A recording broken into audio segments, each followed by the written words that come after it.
এইগুলো হচ্ছে vanilla cup cake. Chocolate কেকের মতোই ভ্যানিলা কাপ কেক। চকলেট কেকে যেমন হচ্ছে প্রচুর পরিমাণে চকলেট গানাশ থাকে, ভ্যানিলা কাপ কেকেও ঠিক তেমনই প্রচুর পরিমাণে চকলেট গানাশ থাকবে।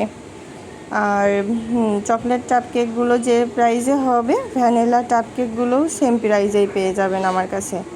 তাই আপনারা দেরি না করে এখনই অর্ডার করতে পারেন vanilla cup cake, chocolate cup cake. তাই আপনারা দেরি না করে এখনই আমার কাছে অর্ডার করতে পারেন। আর এই কাপ কেকগুলো দূরে নিয়ে যাওয়ার জন্য অনেক সুবিধা। যদি মনে করেন অনেক দূরে ডেলিভারি দিতে সমস্যা পাউন্ড কেকগুলো, তখন হচ্ছে যে আপনারা এই কাপ কেকের মাধ্যমেও নিতে পারেন। বিভিন্ন ডিজাইন করে কম বেশি কাপ কেকের মধ্যে দেওয়া যায়। আর তাছাড়া আসলে সব সময় তো পাউন্ড কেক 1 পাউন্ড কিনে খাওয়া সম্ভব হয় না, তখন আপনারা অবশ্যই এই কাপ কেকগুলো অর্ডার করতে পারবেন।